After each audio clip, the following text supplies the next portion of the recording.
Nous avions longtemps souffert. Vous êtes un journaliste émérite. Bon, émérite, ça veut dire que vous êtes un journaliste de l'heure. Est-ce que vous pouvez imaginer que depuis la création de la Coupe du Monde, aucun pays africain n'a joué une finale? Ah ouais. On est entre nous, non? C'est impensable. Aucun pays africain. Bien Mon sûr, avis personnel n'est plus le nombre de pays africains pour participer à cette Coupe du Monde.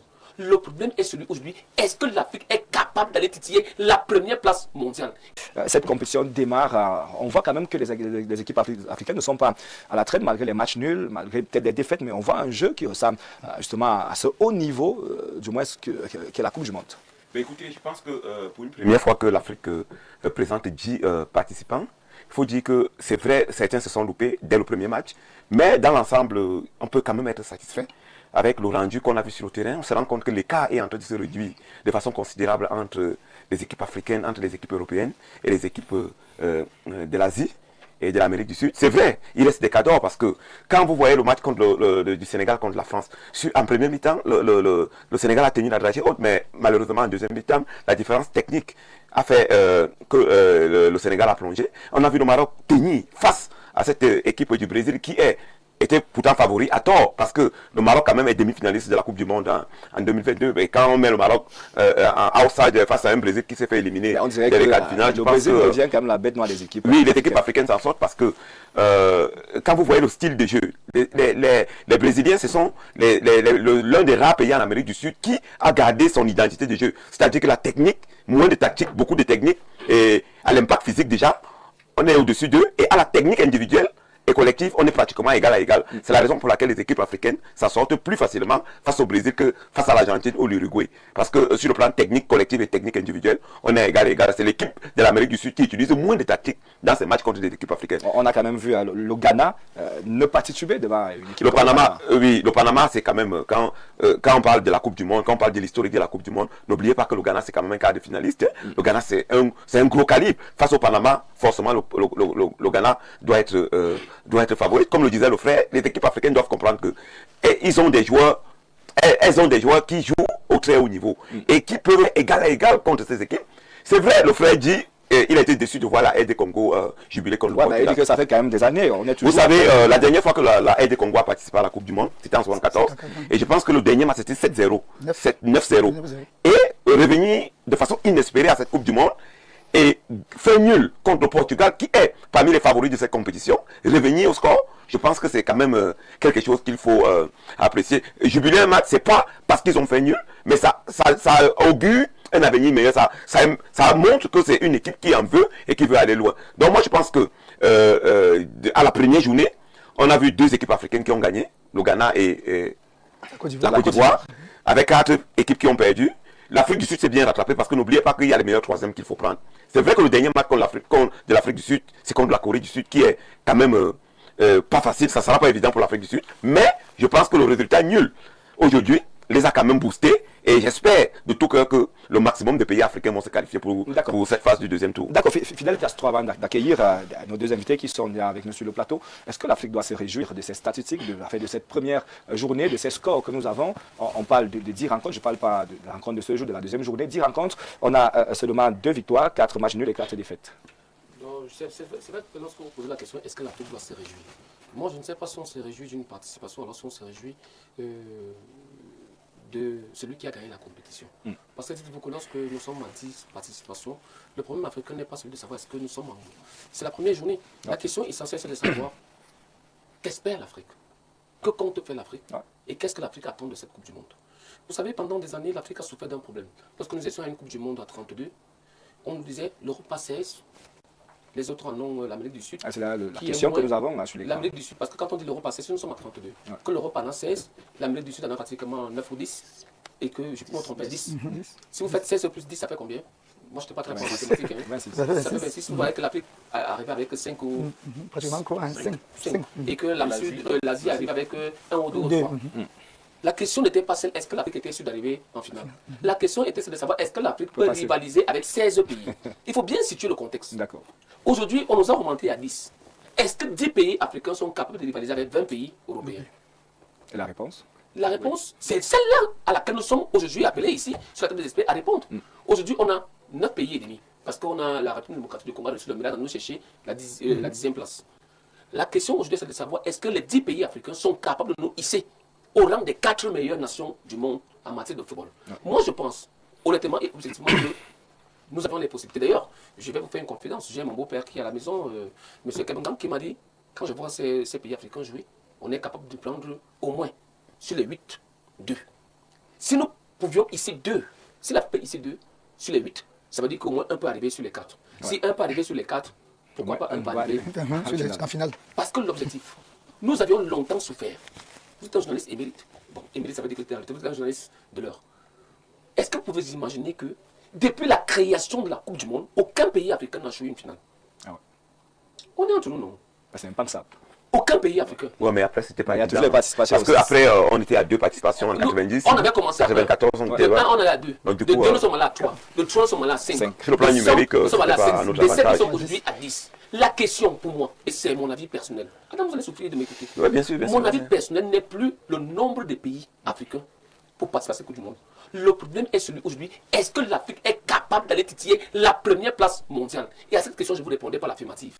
Au regard des talents, Adam, vous êtes manager. Bien sûr. Au regard des talents, si on venait à faire un ratio de talents présents dans cette Coupe du Monde, vous allez découvrir que le continent africain, dans tous les championnats, est celui qui a le plus de produits. Ouais. Avec les produits qui se retrouvent partout. Je vous dis que si vous prenez le nombre de talents africains présents à cette Coupe du Monde, l'Afrique est celui qui a le plus de produits. Ça voudrait dire que nous avions la compétence, la capacité et les moyens nécessaires pour le faire. L'autre question, malheureusement, et c'est là où je vais vous rejoindre, comment l'Afrique s'est-elle préparée?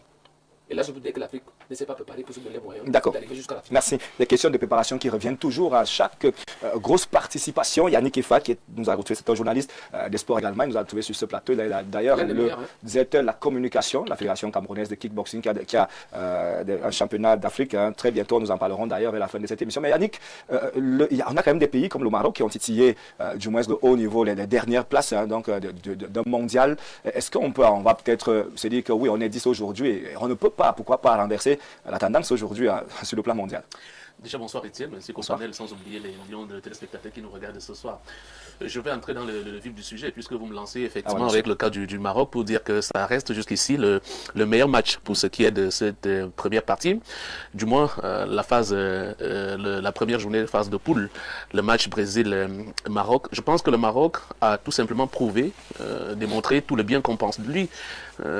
N'oubliez pas que le Maroc, c'est quand même ce pays le tout premier en Afrique à nous permettre d'atteindre l'étape des demi-finales. C'était en 2022. Donc le frère justement parlait de ce match tout à l'heure pour lui dire peut-être qu'il s'est un tout petit peu loupé. Parce que quand on a regardé ce match, on voyait le Maroc développer, on se croirait que c'était le Brésil. Et qu'en face, de l'autre côté, c'était le Maroc. Et vous savez quoi? C'est justement la conséquence du fait que le Brésil a perdu son identité de jeu.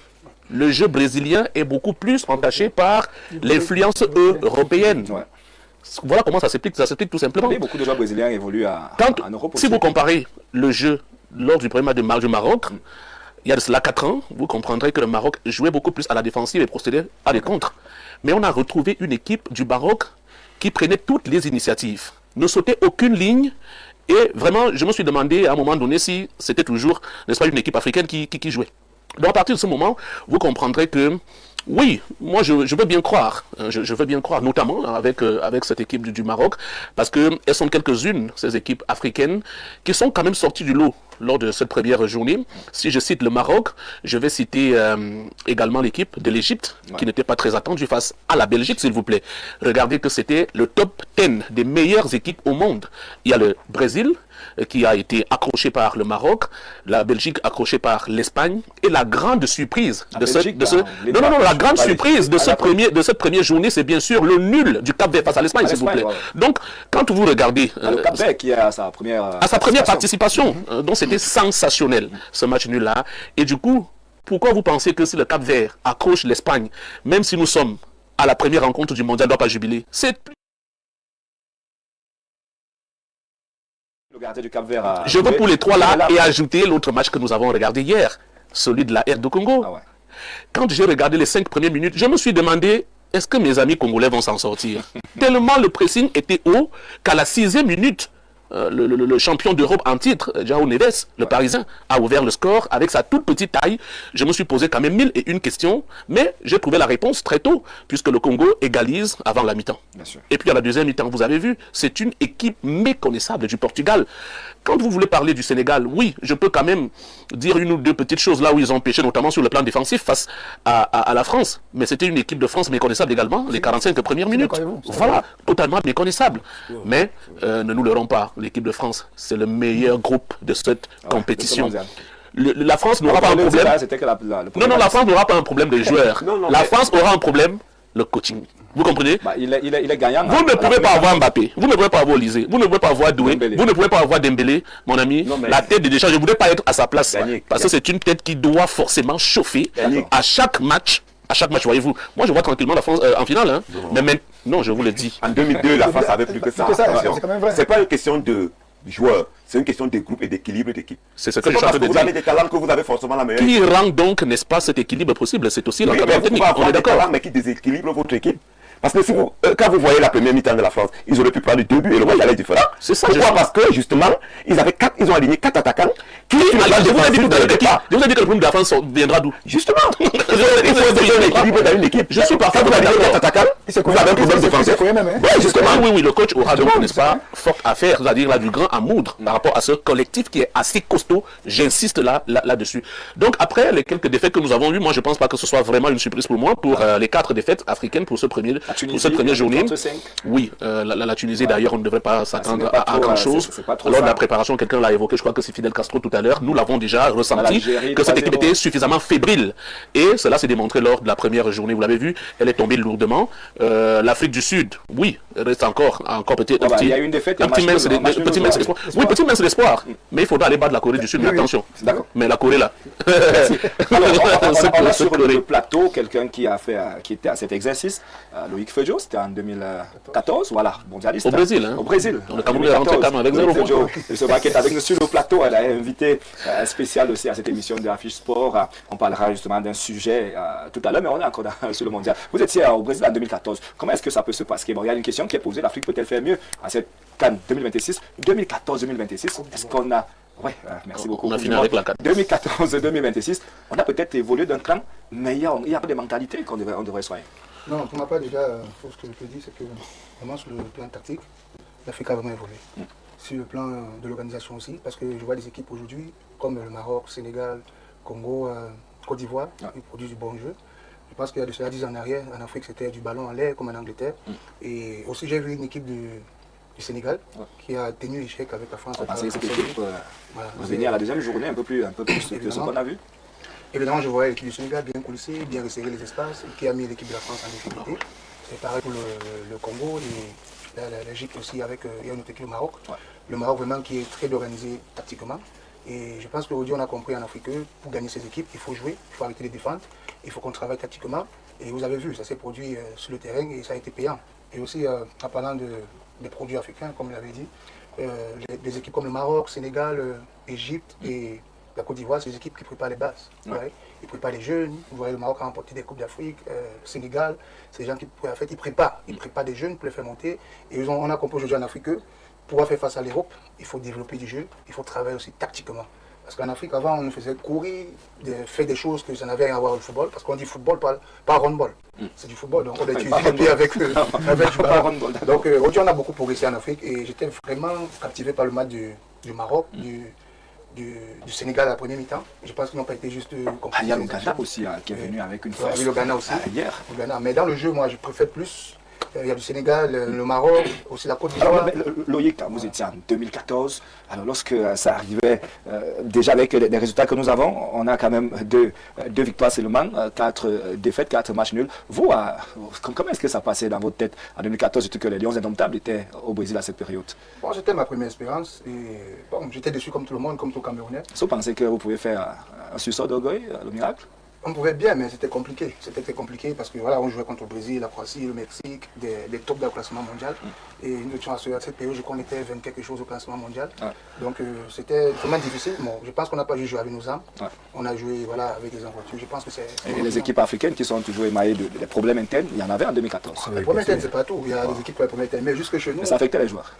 Évidemment, ça affecte le monde. C'était entre vous aussi, hein. Les joueurs, ça titillait beaucoup. Les problèmes affectent le monde. Mais après, bon voilà, c'est de comment ressortir avec des zones positives de ces problèmes pour fonder le groupe. Donc quand on a la même pensée, la même vision, on oublie les problèmes internes. On défend les couleurs du pays. On oublie. Est-ce que vous pensez que deuxième tour, enfin la deuxième journée qui commence, l'Afrique peut s'en sortir? Il y a des matchs. L'Afrique du Sud a tombé, un match nul, c'était pas attendu contre la République tchèque. Il y a d'autres matchs qui arrivent. Évidemment, je pense qu'on peut avoir des équipes comme le Congo peut aussi faire quelque chose. Moi, non, le Congo va faire quelque chose. Non, non, je peux vous le dire. Depuis sur le plateau, on parle de tactique, vous savez, on oublie le Cap-Vert qui a non, non, vous savez, moi, il y a ces trois pays. Là, on a parlé du Maroc qui a fini avec un gros dans son groupe. On a l'Égypte qui a fini avec un gros dans son groupe, tout comme la RD Congo qui a fini aussi avec un gros dans son groupe. Et quand je regarde une équipe comme l'Ouzbékistan, sauf par miracle quand même, pour passer devant le Congo, je me dis, avec 4 points, on a la possibilité et on a pas mal de chances, n'est-ce pas, de pouvoir terminer tout au moins parmi les meilleurs troisièmes. D'accord. Je ne serais pas d'accord avec. Faut faire gaffe avec lorsque vous regardez les matchs de la Coupe du Monde, il y a une différence entre une équipe qui fait le jeu et une équipe qui vient défendre. Alors, une équipe qui subit le jeu. Parce que, et c'est vraiment parce que je ne vous pas les mots. Qui fait le jeu. Je suis le propriétaire de mes mots. Je vous dis, il y a une différence entre une équipe qui vient faire le jeu et une équipe qui vient subir le jeu et qui possède par contre. Vous savez pas qu'à chaque fois que les équipes africaines jouent, je peux pas mettre africaines entre guillemets, contre les grandes nations, que ce soit le Portugal, l'Argentine, le Brésil et consorts, elle vient subir le jeu et elle procède par contre. Sa grande réussite est de conserver, c'est-à-dire elle conserve le score. Je ne veux pas encaisser, ici je n'encaisse pas. Si je peux marquer, tant mieux, si je peux marquer, je sors par un match nul. Et quand je sors par un dit, j'ai fait une grande performance. Mais si quand tu vas jouer contre l'Ouzbékistan, le Tadjikistan, le Panama et consorts, tu es obligé de venir faire le jeu. Et c'est là où les équipes africaines pêchent. Parce que lorsqu'elles décident de venir faire le jeu, en réalité, elles n'arrivent pas à faire le jeu. Donc, moi, je ne serais pas très d'accord lorsqu'on va me dire, non, l'Ouzbékistan, comme ils ont fait match nul contre le Portugal, vraiment l'Ouzbékistan, non, là, elles vont venir faire le jeu. Et c'est la plus grande faiblesse des équipes africaines, parce que quand il va falloir faire le jeu, on va constater qu'on a des lacunes. Et c'est là où je voudrais attendre justement de voir l'évolution du football africain. Sommes-nous déjà capables d'aller dicter notre loi, d'imposer notre style de jeu et de dire que ici, je suis venu pour gagner. Parce que quand je viens pour gagner, je viens faire le jeu. Et j'impose cela. Et c'est là où mon scepticisme, Yannick. Je vais attendre que la Côte d'Ivoire, qui a fait une très belle performance, je vais attendre que la RDC, qui a contenu le grand Portugal, parce que contre le Portugal, elle a subi le jeu, a-t-elle les moyens techniques, physiques, d'aller imposer contre l'Ouzbékistan? Parce que là, maintenant, ce sera le contraire. C'est l'Ouzbékistan qui va venir dire, je m'en vais plutôt subir et attendre. Est-ce que la RDC a les moyens technique d'aller chercher. D'accord. C'est là où moi et c'est là où moi je dis, cette deuxième journée sera plutôt fort intéressante pour nous autres Africains. Parce que moi je préfère vous le dire, moi je ne suis pas océanique ou américano, excusez-moi, je ne suis pas très fort en français, je suis plutôt africaniste. Moi mon problème c'est que nous sommes 10. Au 8e de finale, je dois avoir au moins 8 équipes africaines. Bon, c'est vrai qu'il y aura d'abord les 16e. Ouais, ce que je voulais dire ici, et je pense que c'est le premier constat aussi, enfin ça fait partie des constats, parce que vous allez le voir que l'Afrique semble avoir franchi un palier, pour reprendre un tout petit peu le propos de Fidèle tout à l'heure. Regardez les 2 victoires africaines. La Côte d'Ivoire, qui joue effectivement contre l'Équateur, le but ivoirien est marqué à la 90e minute. Exact. Le but d'hier du Ghana, c'était à la 95e minute. Et c'était le gros problème des équipes africaines. La gestion des fins de match. Et je pense que c'était un palier de franchi à ce niveau. Donc c'est une évolution. Et nous devons rester, en fait, pour ma part, confiants. On reste serré. On reste serré, on prie d'ailleurs, on souhaite bonne chance. Non, il n'y a pas de prière. Il y a de prière. Il y a de prière. Non. On peut pas se faire quelqu'un venu là pour ne pas gagner. On ne peut pas dire que le Dieu est le Dieu d'Étienne, comme les autres sont faits contre le Dieu de David et d'Abraham, d'Israël, de Jacob. Après la Coupe du Monde, quand on regarde les 10 dernières éditions, on se rend compte que c'est un groupe restreint des équipes qui les remportent. Il n'y a jamais eu un outsider qui est venu de nulle part et qui a remporté la Coupe du Monde. Juste pour accompagner Fidèle, il dit que la Coupe du Monde, c'est la performance sur le terrain qui fait gagner. La balle au centre. On mise sur le Cap-Vert, on a je salue aussi l'arbitrage. La deuxième sortie. Il y a des petites choses qu'on a souvent vues. Il y a des petites choses fidèles qu'on a souvent vues, mais aujourd'hui, quand je vois, je demande combien l'attention. C'est vrai que la première journée. Ouais, c'est vrai que la Oui, mais bon, il faut dire, puisqu'on entend l'analyse de la première journée.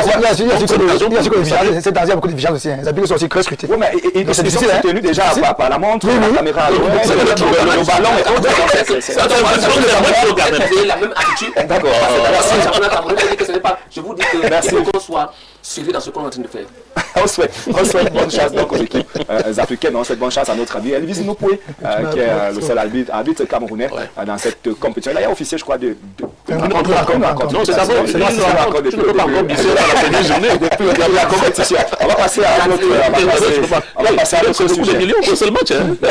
On va passer à notre sujet.